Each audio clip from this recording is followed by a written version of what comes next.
Chance കിട്ടാൻ വേണ്ടി അവരുടെ ശരീരം വിൽക്കാൻ തയ്യാറായിരുന്നു എന്നുള്ള കേസൊക്കെ നമുക്ക് അറിയാൻ പറ്റില്ലല്ലോ.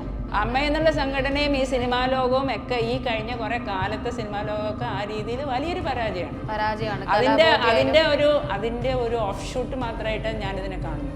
ഇതിലിപ്പോൾ നമ്മൾ ഈരാ വേട്ടക്കാരൻ എന്നൊക്കെ പറഞ്ഞാണ് ഇപ്പോൾ സാമൂഹ്യ മാധ്യമങ്ങളിൽ പറയണേ. അതിനൊരു വേട്ടക്കാരൻ മാത്രമല്ല, ഇതിന് ഒത്താശ ചെയ്ത് കൊടുക്കുന്ന കുറേ പേരുണ്ട്. ലോഹിദാസിനാണ് ഞാനൊരു നൈർമല്യം കണ്ടിട്ടുള്ളത്. പിന്നെ സത്യനന്ദിക്കാട് ശ്രീനിവാസൻ ആ ഫിലിംസിനും ഞാൻ പറയാം, ഈ പറഞ്ഞ ഒരു കൾച്ചറലി നമ്മളെ താഴ്ത്തുകയല്ല, കുറച്ചൊന്ന് ഉയർത്താൻ ശ്രമിച്ചത് അവരൊക്കെ. മുല്ലപ്പെരിയാർ ഡാം പൊട്ടുമോ ഇല്ലയോ, എങ്ങനെ മാം ഒറ്റ വാക്കിൽ അതിനോട് പ്രതികരിക്കും? നമുക്ക് എപ്പോഴും ഒരു സംഗതിയിൽ സാധ്യതകളല്ലേ പറയാൻ പറ്റുള്ളൂ. ഇപ്പം ഭൂമി ഉലുക്കം ഉണ്ടാക്കാൻ സാധ്യതകൾ വളരെയേറെയാണ്. അതുപോലെ നമുക്കൊരു പ്രോബബിലിറ്റി വളരെ ഹൈ ആണ്. ഇത് പൊട്ടാനുള്ള പ്രോബബിലിറ്റി വളരെ ഹൈ ആണ്. ഇത് 129 വർഷം പഴക്കമുള്ള ഒരു സിവിൽ കൺസ്ട്രക്ഷനാണ്. അത് വളരെയധികം ബലക്ഷയം സ്വാഭാവികമായിട്ടും ഉണ്ടായിട്ടുണ്ട്.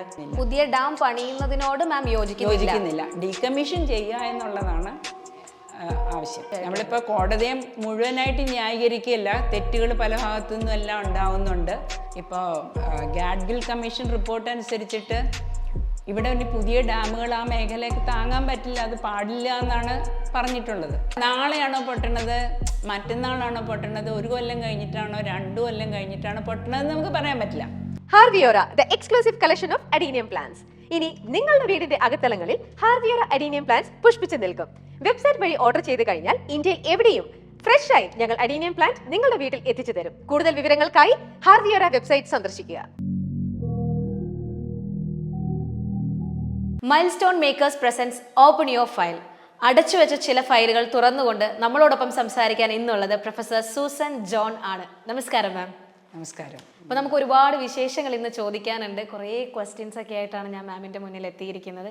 എല്ലാത്തിനും മാം എനിക്ക് ജനുവിനായിട്ടുള്ള നമ്മുടെ ഈ ഫയലുകൾ തുറന്നിട്ടുള്ള ഉത്തരങ്ങൾ തരും എന്ന വിശ്വാസത്തോടെ നമ്മൾ ഇന്നത്തെ എപ്പിസോഡിലേക്ക് കിടക്കുകയാണ്. മാം റെഡിയല്ലേ? റെഡിയാണ്. ആദ്യം തന്നെ നമുക്ക് മുല്ലപ്പെരിയാർ ഡാമിനെ പറ്റിയുള്ള കുറേ കാര്യങ്ങളൊക്കെ ഒന്ന് ചർച്ച ചെയ്താലോ എന്നാണ് ഞാൻ വിചാരിക്കുന്നത്. ഓക്കെ, അപ്പം മുല്ലപ്പെരിയാർ ഡാം ഇപ്പോൾ എല്ലാവരും വലിയ കാര്യമായിട്ട് ചർച്ച ചെയ്തുകൊണ്ടിരിക്കുന്ന ഒരു വിഷയമാണ്. മുല്ലപ്പെരിയാർ ഡാം പൊട്ടുമോ? കുറച്ച് പേര് പറയുന്നു അത് പൊട്ടും, കുറച്ച് പേര് പറയുന്നു ആശങ്കപ്പെടേണ്ടതില്ല. മാമിൻ്റെ അഭിപ്രായം എന്താണ്? അതിൽ നമ്മൾ ആശങ്ക വെക്കേണ്ട ആവശ്യമുണ്ടോ? അത് 129 വർഷം പഴക്കമുള്ളൊരു ഡാമാണ്. ഇപ്പം നമ്മൾ നോക്കുകയാണെങ്കിൽ അമേരിക്കയിൽ 1990-നും 2015-നും ഇടയ്ക്ക് അവർ 900 ഡാമുകൾ ഡീകമ്മീഷൻ ചെയ്തു.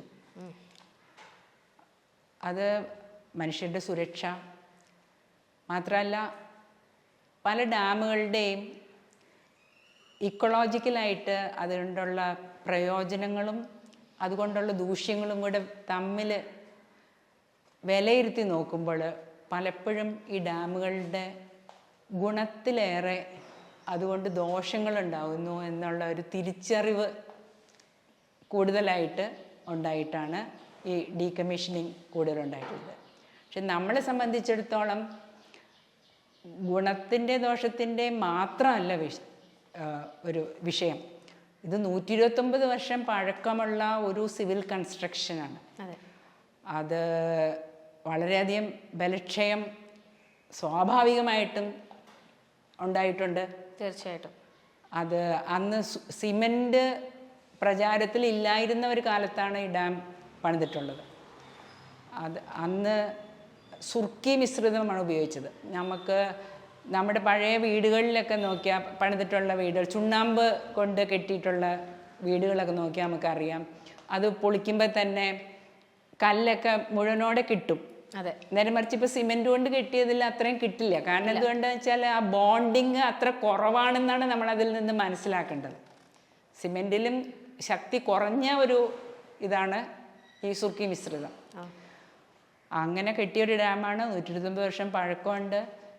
പക്ഷേ 50 വർഷം മാത്രമല്ലേ ആയുസ് പറഞ്ഞിരുന്നത്. അതിലേക്ക് ഇപ്പൊ 129 വർഷമായ സ്ഥിതിക്ക് നമ്മൾ കൂടുതൽ ആശങ്ക ഉണ്ടാകേണ്ടതില്ലേ? അതെ, ആശങ്ക കൂടുകയാണ് വേണ്ടത്. കാരണം ഇത് അവിടെ നിൽക്കണുണ്ട് എന്നുള്ളത് വെച്ച് അത് അങ്ങനെ കാലാകാലം നിൽക്കും എന്നുള്ള രീതിയിലൊക്കെ ചിലർ പറഞ്ഞു നടക്കുന്നത് വളരെ ബുദ്ധിമുട്ടുണ്ടാക്കുന്ന ഒരു കാര്യമാണ്. അതെ. അപ്പൊ അങ്ങനെയാണെങ്കിൽ 50 വർഷം വരെ ആയുസുള്ള ഈ ഒരു സാധനത്തിന് 129 വർഷമായപ്പോൾ ആശങ്ക കൂടുകയാണ് വേണ്ടതെന്ന് പറഞ്ഞു. അങ്ങനെയാണെങ്കിൽ നമ്മുടെ മുഖ്യമന്ത്രി ആയിട്ടുള്ള പിണറായി സഖാവ് സാറ് പറയുന്നു, ആദ്യം പറഞ്ഞു ഇതിന് ആശങ്കയുണ്ട് എന്ന് പറഞ്ഞു. വർഷങ്ങൾ പോകുന്തോറും ആശങ്ക കൂടേണ്ട സ്ഥാനത്ത് അദ്ദേഹം പറയുന്നത് ഇപ്പോൾ പറയുന്നു യാതൊരുവിധ പേടിയും വേണ്ട, നിങ്ങൾ ഇതിനെപ്പറ്റി പേടിക്കേണ്ട ആവശ്യമില്ല എന്ന്. നേരെ ഓപ്പോസിറ്റാണ് അദ്ദേഹത്തിന്റെ അഭിപ്രായം പോയിരിക്കുന്നത്. അപ്പം മാം എങ്ങനെയാണ് അതിനോട് പ്രതികരിക്കുന്നത്? നമ്മൾക്ക് ഈ വിഷയത്തിൽ നമുക്ക് സർക്കാരുകൾ അതുപോലെ കോടതിയിൽ നിന്ന് പോലും ജനത്തിനൊരു നീതി ലഭിച്ചിട്ടില്ല എന്നുള്ളൊരു വിശ്വാസമാണ് എനിക്കുള്ളത്. അതെ, കാരണം പെരിയാർ നദിയുടെ ആ ഉത്ഭവം, അവിടെ മുല്ലപ്പെരിയാർ എന്ന് പറഞ്ഞ ആ ഒരു ട്രിബ്യൂട്ടറി, അതിൻ്റെ അവിടെയാണ് ഇത് സ്ഥിതി ചെയ്യുന്നത്. ആ പെരിയാർ നദി വാസ്തവത്തിൽ കേരളത്തിൻ്റെ മണ്ണിൽ ഉത്ഭവിച്ച് കേരളത്തിൽ കൂടി ഒഴുകി അറബിക്കടലിൽ പോയി പതിക്കുന്ന ഒരു നദിയാണ്. ഇത് നമുക്ക് അധികാരമുള്ള നമ്മുടെ മാത്രം നദിയാണെന്ന് നമുക്ക് സുപ്രീം കോടതിയെ ബോധ്യപ്പെടുത്താൻ പോലും നമ്മുടെ സർക്കാരുകൾക്ക് ആയിട്ടില്ല എന്നുള്ളതാണ്. സുപ്രീം കോടതി 2014 വിധിയിൽ അങ്ങനെ പ്രത്യേകം എടുത്തു പറഞ്ഞിട്ടുണ്ട്. അതായത് കേരളം അവരുടെ they have not discharge the burden of proof, അത് ചെയ്തിട്ടില്ല. ആ ഒരു അവസ്ഥ എന്ന് പറയുന്നത് നമ്മുടെ ഒരു വീഴ്ചയാണ്, നമ്മുടെ സർക്കാരിൻ്റെ വീഴ്ചയാണ്. ഇത് നമ്മുടേതാണ്, അല്ലെങ്കിൽ ഇതിലുള്ള കാര്യങ്ങളൊക്കെ ഒന്ന് ബോധിപ്പിക്കാൻ സാധിക്കാത്തത് സർക്കാരിന്റെ വീഴ്ചയാണെന്നാണ് മാം അവകാശപ്പെടുന്നത്. വീഴ്ചയുണ്ട്, അതിൽ വീഴ്ചയുണ്ട് തീർച്ചയായും. നമ്മളിപ്പോൾ കോടതിയെ മുഴുവനായിട്ട് ന്യായീകരിക്കുകയല്ല, തെറ്റുകൾ പല ഭാഗത്തു നിന്നും എല്ലാം ഉണ്ടാവുന്നുണ്ട്. അപ്പോൾ വീഴ്ചകൾ ധാരാളം വന്നിട്ടുണ്ട്. അപ്പോൾ പല വീഴ്ചകളെയും മറികടക്കാനായിട്ട് ഇത്തരത്തിലുള്ള പ്രചാരങ്ങൾ എന്ന് പറയുന്നത് അത് വളരെ കൂടുതൽ ഒരു തെറ്റായ ഒരു നീക്കമായിട്ടാണ് എനിക്ക് അതിനെ വിലയിരുത്താൻ സാധിക്കും. മുല്ലപ്പെരിയാർ ഡാമിന്റെ വിഷയത്തിൽ തീർച്ചയായിട്ടും ആശങ്ക വെക്കേണ്ട സാഹചര്യത്തിൽ നമ്മൾ ഇപ്പോൾ വയനാട് ഇഷ്യൂ ഉണ്ടായി. അതെ, അപ്പൊ എല്ലാം സംഭവിച്ചു കഴിഞ്ഞ് ജനങ്ങൾക്കെല്ലാം നഷ്ടപ്പെട്ടതിന് ശേഷം സർക്കാർ മുന്നിലേക്ക് വന്ന് അവർക്ക് നമുക്ക് അങ്ങനെ ചെയ്യാം ഇങ്ങനെ ചെയ്യാം എന്ന് പറഞ്ഞ് കാര്യങ്ങൾ ചെയ്യുന്നതിനേക്കാൾ പ്രിക്കോഷൻസ് എടുക്കുന്നതല്ലേ ഏതൊരു വിപത്ത് വരുന്നതിനെയും നമ്മൾ നേരിടേണ്ട ഒരു ശരിയായ മാർഗം ആണോ? അങ്ങനെയാണോ മാം അഭിപ്രായപ്പെടുന്നത്? തീർച്ചയായിട്ടും. ലോകത്ത് പലയിടത്തും 50-60 വർഷമുള്ള ഡാമുകൾ ഡീകമ്മീഷൻ ചെയ്യുകയാണ്. ഇപ്പോൾ ഗാഡ്ഗിൽ കമ്മീഷൻ റിപ്പോർട്ട് അനുസരിച്ചിട്ട് ഇവിടെ ഇനി പുതിയ ഡാമുകൾ ആ മേഖലയ്ക്ക് താങ്ങാൻ പറ്റില്ല, അത് പാടില്ല എന്നാണ് പറഞ്ഞിട്ടുള്ളത്. ആ അവസരത്തിൽ 129 വർഷമുള്ള മുല്ലപ്പെരിയാർ ആദ്യം ഡീകമ്മീഷൻ ചെയ്യേണ്ടതാണെന്ന് പരക്കെ ശാസ്ത്രലോകത്ത് വളരെ വളരെ ബോധ്യമുള്ളൊരു കാര്യമാണ്. അതെ, വ്യക്തമായിട്ട് ബോധ്യമുള്ളൊരു വിഷയമാണ്. എന്നിട്ടാണ് ഇതിനെ കുറിച്ച് യാതൊരു വേണ്ടത്ര ഒരു ശ്രദ്ധ പതിക്കാതെ തീരുമാനങ്ങളിലേക്ക് എത്താതെ പോകുന്നത്. അത് ഡീകമ്മീഷൻ ചെയ്യേണ്ടതാണ് എന്നുള്ളത് വളരെ ശാസ്ത്രീയമായിട്ട് ഉള്ള ഒരു ഫാക്റ്റാണ്.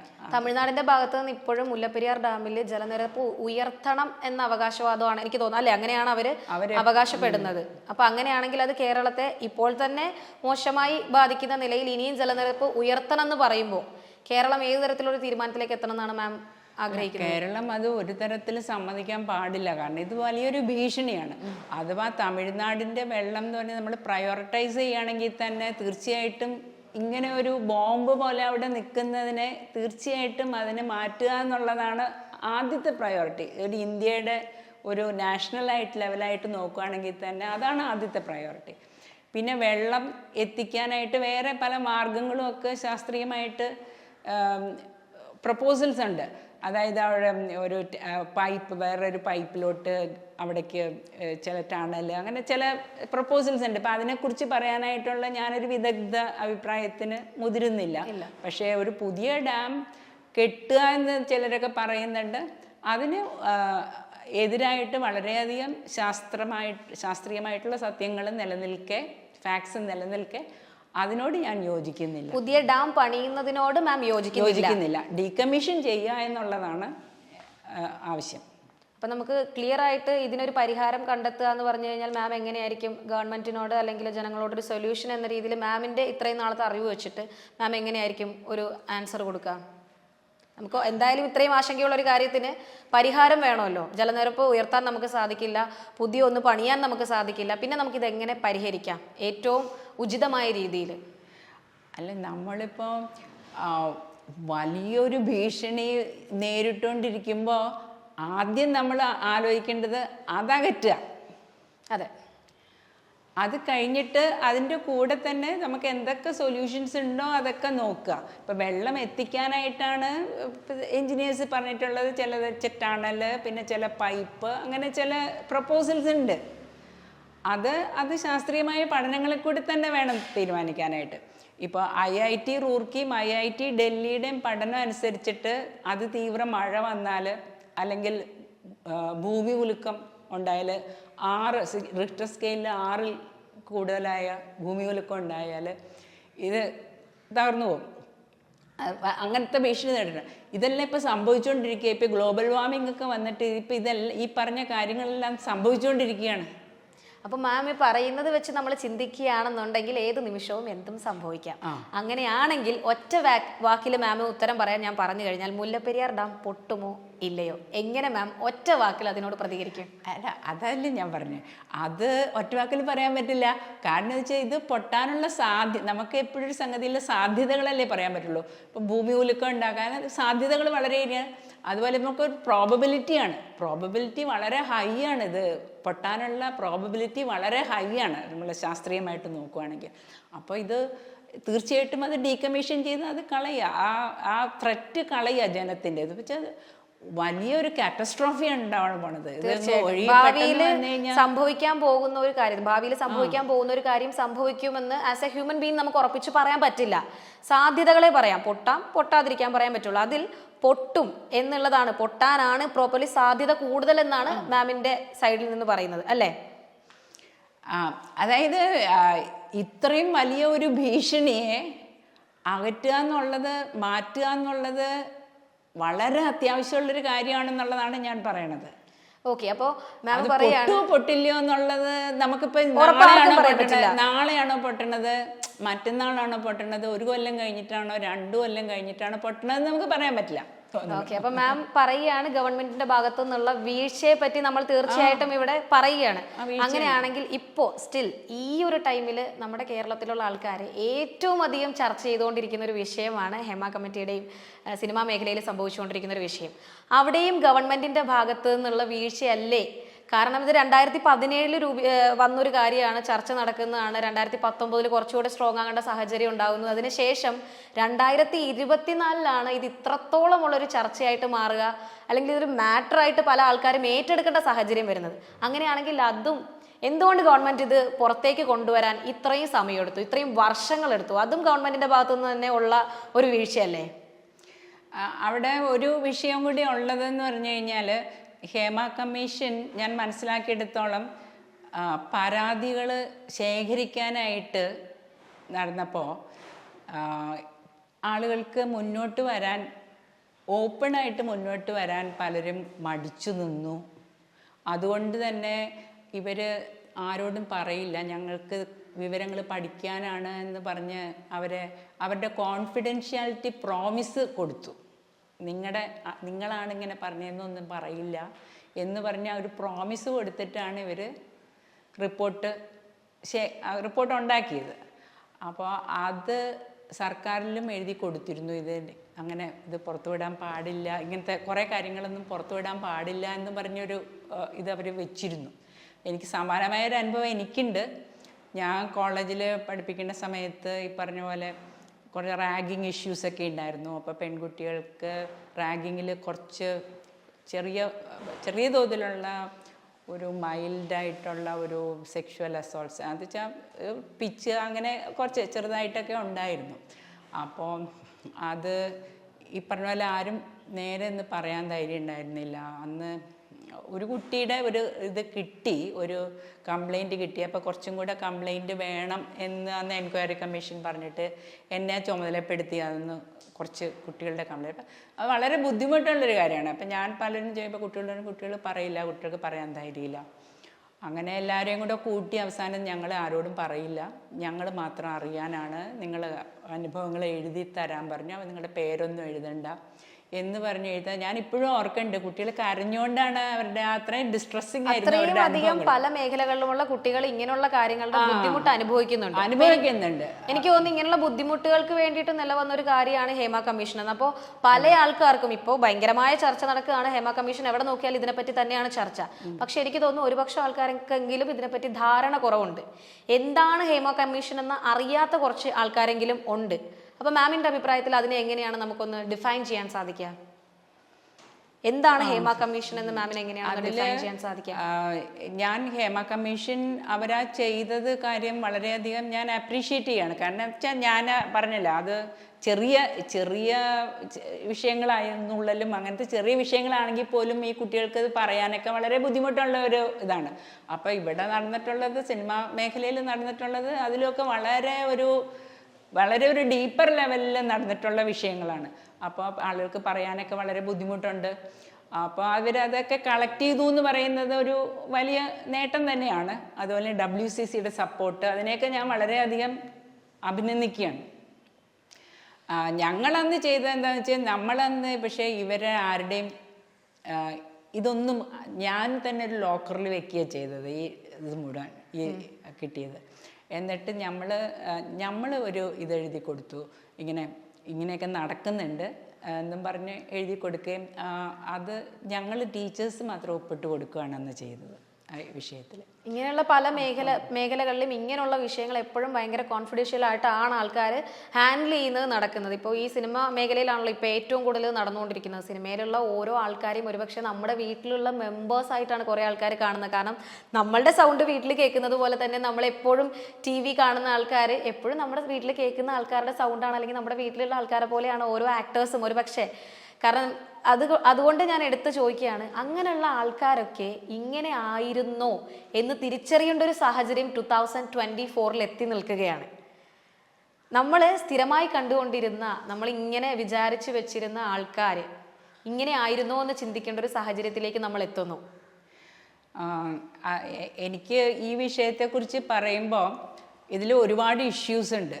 അതായത് ഇപ്പോൾ സിനിമാ മേഖലയിൽ ഞാൻ പറഞ്ഞു, ഇപ്പം ഞാനൊക്കെ കോളേജിൽ പഠിപ്പിക്കുക എന്ന് പറഞ്ഞാൽ എനിക്ക് ഇങ്ങനെ കോളേജിൽ പഠിപ്പിക്കുന്ന ഒരു വ്യക്തിക്ക് ഇങ്ങനത്തെ നേരിടേണ്ടി വന്നിട്ടില്ല പ്രശ്നങ്ങൾ. പ്രത്യേകിച്ച് ആർട്സ് ആൻഡ് സയൻസ് കോളേജസിലൊക്കെ ഞങ്ങൾക്ക് രാവിലെ 9 മണിക്ക് നമ്മൾ കോളേജിൽ ചെല്ലുന്നു, 3:30 വരുന്നു. അപ്പം ഇത്തരം വിഷയങ്ങൾ എന്ന് പറഞ്ഞാൽ ബസ്സിലൊക്കെ എല്ലാ സ്ത്രീകളും, ബസ്സിൽ തിരക്കുള്ള ബസ്സിലൊക്കെ ഈ ചെറിയ അനുഭവങ്ങൾ പല സ്ത്രീകൾക്കും ഉണ്ട്. അതൊന്നും ഇല്ലയെന്ന് നമുക്ക് പറയാൻ പറ്റില്ല.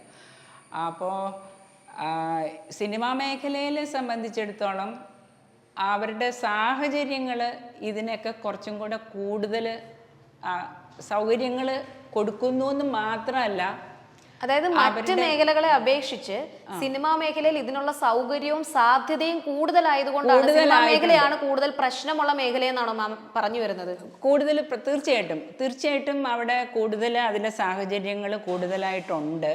പക്ഷെ അതിനെ മറികടക്കണമെങ്കിൽ എൻ്റെ ഒരു വിശ്വാസം എന്താ വെച്ച് കഴിഞ്ഞാൽ, ആ പ്രവർത്തിക്കുന്നവർ അത് കുറച്ചും കൂടെ, ഇപ്പം ഞാൻ പറയും ബംഗാളിൽ രവീന്ദ്രനാഥ് ടാഗോറിൻ്റെ സംഗീതം, അദ്ദേഹത്തിൻ്റെ പുസ്തകങ്ങൾ, അങ്ങനെ ഇത് നമ്മുടെ തന്നെയാണ് കുമാരനാശാൻ്റെ പുസ്തകങ്ങൾ.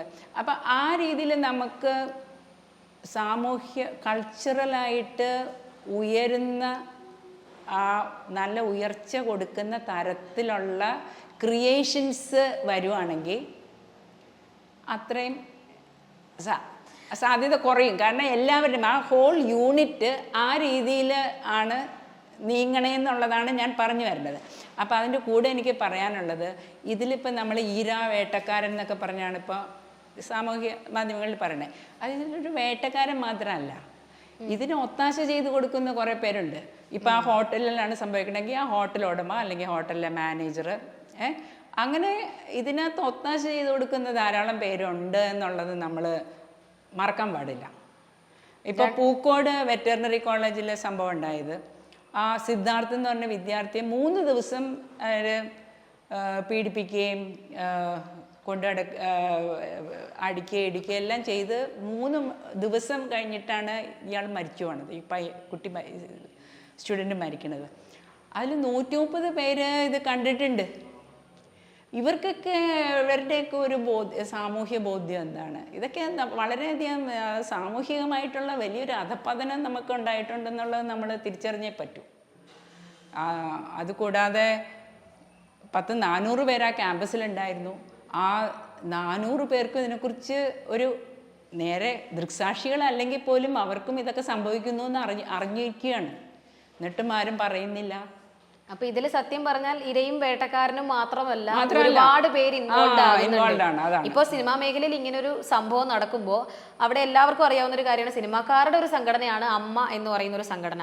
ഇങ്ങനെ ഒരു പ്രശ്നം നടന്നപ്പോൾ ഈ പറയപ്പെടുന്ന ഇരയായാലും വേട്ടക്കാരനായാലും ഇവർ രണ്ടുപേരും അർഹിക്കുന്ന നീതിയുണ്ട്, അല്ലെങ്കിൽ ഇവർക്ക് രണ്ടുപേർക്കും അർഹിക്കപ്പെടുന്ന ശിക്ഷയുണ്ട്. ഇതിൽ ആര് ശരിയായാലും തെറ്റായാലും.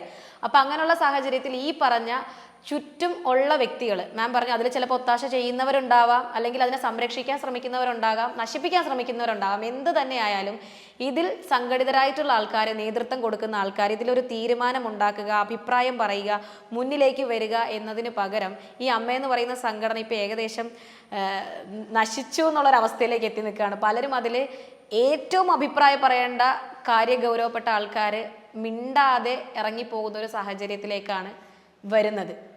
അപ്പോൾ അത് ശരിക്കും പറഞ്ഞാൽ അനീതിയല്ലേ ചെയ്യുന്നത്? ഒരു പക്ഷെ നീതി അർഹിക്കുന്നവരോട് ചെയ്യുന്ന അനീതിയല്ലേ അത്?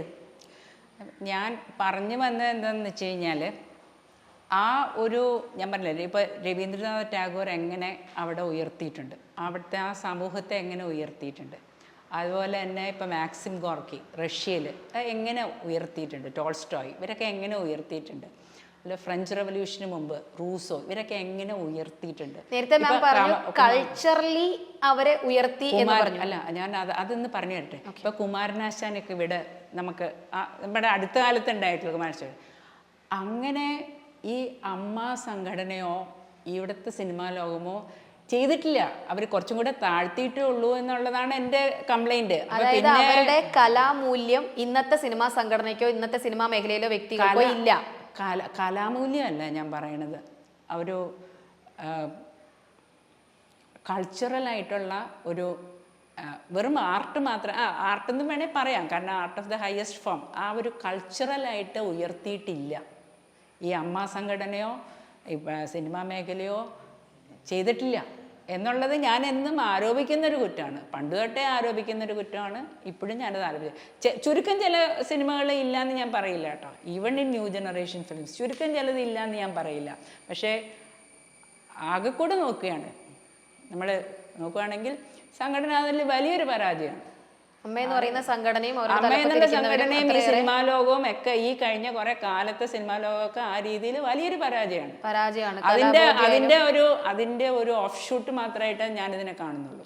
ഓക്കെ മാം, ഒരുപാട് വ്യക്തികളെ വെച്ച് ഇന്നത്തെ സിനിമാ മേഖലയിലുള്ളവരെ താരതമ്യം ചെയ്യുകയുണ്ടായി. സാംസ്കാരിക മൂല്യത്തെ വളർത്തുകയോ അല്ലെങ്കിൽ സൊസൈറ്റിയിൽ വേണ്ട വിധത്തിലുള്ള കാര്യങ്ങൾ ചെയ്യാൻ പാകത്തിന് ഇന്നത്തെ സിനിമാ രംഗമോ ഈ അമ്മയെന്ന് പറയുന്ന സംഘടനയോ യാതൊരുവിധ ഒന്നും ചെയ്തിട്ടില്ല എന്നുള്ള രീതിയിൽ പറയുന്നു. അങ്ങനെയാണെങ്കിൽ ഞാനൊരു ക്വസ്റ്റ്യൻ ചോദിച്ചിട്ടെ, അങ്ങനെയാണെങ്കിൽ ഇപ്പോ മാം ഒരുപാട് വ്യക്തിത്വങ്ങൾ മാം പറഞ്ഞല്ലോ, അങ്ങനെയാണെങ്കിൽ നമ്മുടെ ഇന്നത്തെ ഈ പറയുന്ന അമ്മയെന്ന് പറയുന്ന സംഘടനയ്ക്ക് തലപ്പത്തേക്ക് വരാൻ യോഗ്യതയുള്ള ഒരു വ്യക്തി എന്ന് മാമിന് ഒരു പക്ഷേ ഊഹിക്കാൻ പറ്റില്ല? എനിക്ക് അങ്ങനെ ഒന്നുമില്ല, അങ്ങനെ ഒരു ഇതില്ല. ഒന്നാമത് ഞാൻ ഈ സിനിമകളിൽ തന്നെ അത് ഒരുപാട് എൻ്റെ സമയം അതിന് കളയാറില്ല. കുറെ ഒരു നല്ലതാണെന്നൊക്കെ കേട്ട ഒരു ബോധ്യം എനിക്ക് വന്നാലേ ഞാൻ കാണാറുള്ളൂ. ഞങ്ങൾക്ക് ഇഷ്ടപ്പെട്ടിരുന്നത്, എനിക്ക് ലോഹിതദാസിനെ ഇഷ്ടമായിരുന്നു. പിന്നെ ലോഹിതദാസിനാണ് ഞാനൊരു നൈർമല്യം കണ്ടിട്ടുള്ളത്. പിന്നെ സത്യനന്ദിക്കാട് ശ്രീനിവാസൻ ആ ഫിലിംസിനും ഞാൻ പറയാം, ഈ പറഞ്ഞ ഒരു കൾച്ചറലി നമ്മളെ താഴ്ത്തുകയല്ല, കുറച്ചൊന്ന് ഉയർത്താൻ ശ്രമിച്ചത് അവരാണ് എൻ്റെ ഒരു. പിന്നെ അരവിന്ദന്റെ സിനിമകള് അതൊക്കെ, അതുപോലെ അടൂർ ഗോപാലകൃഷ്ണൻ, അതൊക്കെ എസ്സേസും പോയംസും ആണ്. അങ്ങനെയൊക്കെ നമ്മള് അടച്ച് പറയാൻ പറ്റില്ല. പക്ഷെ ഒരു ഭൂരിഭാഗം നോക്കുവാണെങ്കിൽ അമ്മ സംഘടനയോ ഇവരൊന്നും ഒരു വേണ്ട ഒരു ഞാൻ പറഞ്ഞ ഒരു മൂല്യച്യുതിയിലേക്കാണ് നയിച്ചിട്ടുള്ളത് എന്നുള്ളതാണ് എന്റെ കംപ്ലൈന്റ്. ഓക്കെ, ഞാനൊരു 2 ചോദ്യം കൂടെ ചോദിച്ചിട്ട് ഞാൻ അവസാനിപ്പിക്കുകയാണ്. ഞാൻ കുറേ കമൻറ്റ് സെക്ഷൻസ് കണ്ടിട്ട് ആ സെഷനിൽ നിന്ന് ഞാൻ ചോദിക്കുന്ന ഒരു ചോദ്യമാണ്, ഇപ്പോൾ സിദ്ദിഖിനെ പോലെയുള്ള ആൾക്കാരേക്ക് ഇത്രയും വർഷങ്ങൾ കഴിഞ്ഞിട്ട് ഇപ്പോൾ വലിച്ചു കീറുന്ന ഒരു പ്രതീതി നമ്മൾ കാണുന്നുണ്ട്. തെറ്റ് ചെയ്ത ഉപ്പ് തിന്നവൻ വെള്ളം കുടിക്കണം എന്നുള്ളത് കോൺസെപ്റ്റ് അംഗീകരിച്ചുകൊണ്ട് ചോദിക്കുകയാണ്, വർഷങ്ങൾക്ക് മുമ്പ് ചെയ്ത കുറ്റങ്ങൾ ഒരാളെ നമ്മൾ ഇന്നലെ വരെ എന്തായിരുന്നു എന്ന് വെച്ച് ഇന്ന് നമ്മൾ അനലൈസ് ചെയ്യാൻ പാടില്ലല്ലോ. പ്രസന്റ് നടക്കുന്ന കുറ്റങ്ങൾക്ക് നമുക്ക് വേണമെങ്കിൽ പരാതി കൊടുക്കാം, പ്രതികരിക്കാം. എത്രയോ വർഷങ്ങൾക്ക് മുമ്പ് നടന്നിരുന്ന കാര്യങ്ങൾ ഇന്ന് ഓരോരുത്തരായി വന്ന് പറയുന്നു, കണ്ടിട്ടില്ലാത്ത ആൾക്കാർ ഓരോ വിഷയങ്ങൾ കൊണ്ടുവന്ന് ചർച്ച ചെയ്യുന്നു. പെട്ടെന്ന് ഇതൊരു ചർച്ചാ വിഷയമാകുന്നു എന്നുള്ളതിനേക്കാൾ ഉപരി ഓരോ വ്യക്തികളുടെയും, ഒരു മനുഷ്യന് ആത്മാഭിമാനമാണല്ലോ ഭൂമിയിൽ ജീവിക്കുമ്പോൾ ഏറ്റവും വലുതായിട്ട് അവൻ നേടുന്ന ഒരു സമ്പാദ്യം. അതിനെ ഒട്ടും പ്രതീക്ഷിക്കാത്ത ആൾക്കാരെ പെട്ടെന്നൊരു ദിവസം ഒരുപാട് പേരെ വലിച്ചു കീറുന്നതായിട്ടുള്ള ഒരു സംഭവം നടക്കുമ്പോൾ ഇതിൽ സംതിങ് ഒരു അസ്വാഭാവികത ഇല്ലേ? തികച്ചും ഇത് നീതിക്ക് വേണ്ടിയിട്ടുള്ളൊരു പോരാട്ടമാണ് 100% എന്ന് നമുക്ക് പറയാൻ പറ്റുമോ? തികച്ചും നീതിക്ക് വേണ്ട പോരാട്ടം എന്ന് പറഞ്ഞു കഴിഞ്ഞാൽ, ഇപ്പം ഞാൻ പറഞ്ഞല്ലോ, ഞാൻ കംപ്ലൈൻറ്റ് കുട്ടികളുടെ നിന്ന് എഴുതി മേടിച്ച സമയത്ത് അവർ കരഞ്ഞിട്ടിരുന്ന് എഴുതുന്നത് കാണുമ്പോൾ എനിക്കറിയാം അവരുടെ ഉള്ളിൽ അവർക്ക് അത്രയ്ക്ക് വിഷമമുണ്ട് അത് എഴുതുമ്പോൾ. അപ്പോൾ അങ്ങനെ ഉള്ളിൽ കിടക്കുന്നതായിരിക്കും പലരും പറയണ. അന്ന് പറയാൻ ധൈര്യം ഉണ്ടായിരുന്നില്ല. അപ്പൊ അത് നമുക്ക്, പക്ഷെ ഇതിന്റെ ഇടയിൽ കുറെ കള്ളനാണയങ്ങളും ഉണ്ടാവാം. കുറെ പേര് ചോദിക്കുന്നത് ഇവരൊക്കെ ഇത്ര നാൾ എവിടെയായിരുന്നു, മറ്റുള്ളവർ ചോദിക്കുന്ന ചോദ്യമാണ്, ഇവരെവിടെയായിരുന്നു ഇത്ര നാൾ, ഇവിടെ എവിടെയായിരുന്നു, ഇപ്പോഴാണോ ഇവർക്ക് നാവ് ഉണ്ടായതെന്ന് ചോദിക്കുന്ന കുറെ ആൾക്കാരുണ്ട്. അപ്പോൾ എൻ്റെ ഒരു അഭിപ്രായം എന്താണെന്ന് വെച്ച് കഴിഞ്ഞാൽ, ഇതിനൊക്കെ ഈ പല സംഗതികൾക്കും ഒരു ടൈമുണ്ട്, ടൈമും പ്ലേസും ഉണ്ട്. അതായത് ഇപ്പോൾ ഒരു കംപ്ലൈൻറ്റ്, ഇപ്പോൾ ഞാൻ അങ്ങേറ്റം എനിക്ക് ആ കുട്ടിയുടെ പേര് പറയുന്നത് ഞാൻ ഒരു അപ്രീഷിയേറ്റ് ചെയ്താണ് ആ കുട്ടിയുടെ പേര് പറയുക. ഇവിടെ ഒരു നടി ആക്രമിക്കപ്പെട്ടപ്പോൾ ആ കുട്ടി നിന്ന് പറഞ്ഞു എന്നുള്ളതാണ്. അപ്പോൾ അത് വളരെ ബുദ്ധിമുട്ടുള്ള കാര്യമാണ്, പലർക്കും അത് പെട്ടെന്ന് പറയാൻ പറ്റില്ല. പക്ഷേ അത് ആ കുട്ടി പറഞ്ഞു. അപ്പം അതിന് ശേഷമുള്ളവർക്ക്, കൂടുതൽ പേർക്ക് അത് എഴുന്നേറ്റ് നിന്ന് പറയാനുള്ള ധൈര്യം ഉണ്ടാവണം എന്നാണ് ഞാൻ പറയുന്നത്. അതിന് മുന്നേ ചിലപ്പോൾ അത്രയും ഉണ്ടാവണമെന്നില്ല. പക്ഷെ ഒരാൾ പറഞ്ഞു കഴിയുമ്പോൾ കുറച്ചും കൂടെ ധൈര്യത്തോടു കൂടെ ആളുകൾ മുന്നോട്ട് വരണം. അത് ഇനിയും ആളുകൾ ഇത്തരം അനുഭവം റിയാക്ട് ചെയ്ത് കഴിഞ്ഞാൽ തന്നെ ഇത് കുറെ തെറ്റാര് ചെയ്താലും എത്ര വർഷങ്ങൾക്ക് ശേഷമാണെങ്കിലും ശിക്ഷിക്കപ്പെടണം. അതിപ്പോ ആക്ടർ ആയാലും പഴയ കാര്യങ്ങളിൽ നമുക്ക് നമ്മൾ ഒരുപാട് ഇഷ്യൂസ് അവിടെ കിടക്കുന്നുണ്ട്. അതിൽ ഞാൻ പറഞ്ഞത്, ഇപ്പം ചിലർ അതിൽ ഒരു ചാൻസ് കിട്ടാൻ വേണ്ടി അവരുടെ ശരീരം വിൽക്കാൻ തയ്യാറായിരുന്നു എന്നുള്ള കേസൊക്കെ നമുക്ക് അറിയാൻ പറ്റില്ലല്ലോ. അപ്പം ഒരു ഹോട്ടലിൽ ഒരു കുട്ടിയെ ആക്രമിക്കപ്പെടുമ്പോൾ ആ കുട്ടി അവിടെ വെച്ച് കരയുകയോ ബഹളം ചെയ്യുമ്പോൾ ആ ഹോട്ടൽ ഉടമ അല്ലെങ്കിൽ മാനേജർ ഒക്കെ കൂടെ ഉണ്ടെങ്കിലല്ലേ നമുക്ക് പറയാൻ പറ്റുള്ളൂ. ഇവരൊക്കെ ഒത്താശയിൽ നിൽക്കണു, അപ്പം നമുക്ക് അറിയാൻ പറ്റണില്ല, അവർ പറയുന്നില്ല. അങ്ങനെ പറയുകയാണെങ്കിൽ മാം ഇപ്പോൾ പറഞ്ഞു, നമ്മൾ ഒരു തെറ്റ് സംഭവിച്ചാൽ അല്ലെങ്കിൽ അത്തരം ഒരു സിറ്റുവേഷൻ വന്നു കഴിഞ്ഞാൽ നമ്മുടെ കൂടെ നിൽക്കുന്നവരും ഒക്കെ നമ്മളെ സപ്പോർട്ട് ചെയ്താലാണ് നമുക്കൊരു ധൈര്യം എന്ന് പറഞ്ഞു. പക്ഷെ മാം എന്ന് പറയുന്നത് ഒരിക്കലും അങ്ങനെ ഒരാളല്ല. ഒറ്റയ്ക്ക് എന്തും ചെയ്യാൻ മുന്നിട്ടിറങ്ങി മറ്റുള്ളവരോട് പറയാൻ, അതിനുവേണ്ടി പോരാടാൻ സമൂഹത്തിന് മാതൃകയായിട്ടുള്ളൊരു വ്യക്തിത്വമാണ് സൂസൻ ജോൺ എന്ന് പറയുന്നത്. മാമിൻ്റെ മുമ്പിൽ ഇരിക്കുന്ന ആ കാരണമാണ് ഇപ്പോൾ മാമിൻ്റെ മുമ്പിൽ ഞങ്ങൾ ഈ എൻറ്റയർ ക്രൂ ഇരുന്ന് സംസാരിക്കാനുള്ളൊരു റീസൺ പോലും. അങ്ങനെയാണെങ്കിൽ ഞാൻ വിഷയത്തിൽ നിന്ന് മാറുകയാണ്. അങ്ങനെയാണെങ്കിൽ ഇത്തരം മാമിൻ്റെ ഈ പോരാട്ടങ്ങളിലേക്ക് നമ്മളെല്ലാവരും, കാരണം മാം സമൂഹത്തിന് തീർച്ചയായിട്ടും ഒരുപാട് നല്ല കാര്യങ്ങൾ ചെയ്യുന്ന ഒരു വ്യക്തിയാണ്, നല്ലൊരു സമൂഹത്തെ വാർത്തെടുക്കാൻ പോരാടുന്ന ഒരു വ്യക്തിയാണ്. മാമിൻ്റെ ടീമിൽ ചേരാൻ അല്ലെങ്കിൽ മാമിന് വേണ്ട സഹായങ്ങൾ ചെയ്തു തരാൻ നമ്മൾ എന്താണ് ചെയ്യേണ്ടത്? ഒരുപാട് സന്തോഷമുണ്ട് എന്നൊക്കെ എന്നോട് നല്ല വാക്കുകൾ പറഞ്ഞേന്. ഞാൻ പറഞ്ഞ എല്ലാം ചെയ്യാനായിട്ട് നമ്മളിപ്പോൾ ഒരു മീറ്റിംഗ്, ഞാൻ പറഞ്ഞല്ലോ ഇവിടെ തന്നെ മുല്ലപ്പെരിയാറിനെതിരെ മീറ്റിംഗ് ഉണ്ട്, നമ്മൾ എത്രയോ പേരെ വിളിച്ചാൽ 4-5 പേരാണ് വരുന്നത്. അപ്പോൾ ആ സമൂഹത്തിൽ ആ ആളുകളുടെ മനസ്സ് ഞാൻ പൂട്ടിച്ചിട്ടുണ്ടെങ്കിൽ അന്ന് എൻ്റെ കൂടെ ഉണ്ടായിരുന്ന കുറേ പേരുടെ മനസ്സാണ് അതിന് കാരണമായിരുന്നു. അപ്പം ആ മനസ്സ് നമുക്ക് ഉണർത്തിയെടുക്കാൻ, അതിനാണ് ഞാൻ പറഞ്ഞത് ടോൾസ്റ്റോയും രവീന്ദ്രനാഥ് ടാഗോർ ഇവരൊക്കെ അതുണ്ടാക്കിയിട്ടുണ്ട്. അത് നമുക്ക് പോരാ എന്നുള്ളതാണ് എൻ്റെ ഒരു തീർച്ചയായിട്ടും. ഇത്തരം മനസ്സ് ഒരു മനുഷ്യന്റെ ഉള്ളിൽ നിന്ന് വരേണ്ടതാണ്. നമുക്ക് ആരെയും അത് ഇൻജക്ട് ചെയ്ത് കൊടുക്കാൻ പറ്റുന്ന കാര്യമല്ല. മാമിനെ നമ്മൾ പുറത്തുനിന്ന് കാണുന്നു, അതിലുപരി ഇപ്പോൾ ഇരുന്ന് സംസാരിക്കുമ്പോഴാണ് മാമിൻ്റെ മൂല്യങ്ങൾ നമുക്ക് ഡയറക്റ്റ്ലി മനസ്സിലാകുന്നത്. അത് ഉൾക്കൊണ്ടിട്ട് മൈൽ സ്റ്റോൺ മേക്കേഴ്സ് മാമിൻ്റെ ഇത്തരം എല്ലാ പ്രവർത്തനങ്ങളിലും ഫ്യൂച്ചറിൽ മാം മുന്നോട്ട് വെക്കുന്ന ഇത്തരം ആശയങ്ങളിലും പൂർണ്ണ സപ്പോർട്ട് തരും ഉറക്കെ പ്രഖ്യാപിച്ചുകൊണ്ട് ഓപ്പൺ യുവർ ഫയലിൻ്റെ ഇന്നത്തെ എപ്പിസോഡ് ഇവിടെ അവസാനിക്കുകയാണ്. Thank you so much, your valuable time ഞങ്ങൾക്ക് വേണ്ടിയിട്ട് ഇത്രയും അധികം സ്പെൻഡ് ചെയ്തതിന്. Thank you so much. ഈ ടീമിനും എല്ലാവർക്കും താങ്ക് യു സോ മച്ച്.